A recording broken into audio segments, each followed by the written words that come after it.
Hindi lahat ng bagay sa buhay ay naaayon sa gusto natin. Minsan, nasasaktan tayo. Minsan, nababasag ang ating mga pangarap. Pero ang paulit-ulit na pag-alala sa sakit ay hindi nakagagaling. Ang pagkapit sa nakaraan ay hindi magbabalik ng masasayang alaala. Ang pag-move on ay hindi paglimot. Ito ay pagpili ng kapayapaan.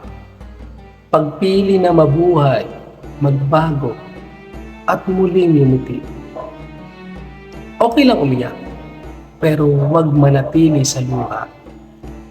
Tumayo, lumakad, paabante. Kahit maliit na hakbang, hakbang pa rin yan. Tandaan natin, ang nakaraan ay leksyon. Ang ngayon ay biyaya. At ang bukas, naghihintay sa iyo. Kaya huminga ka ng malalim. Bitawan mo na at mag-move on.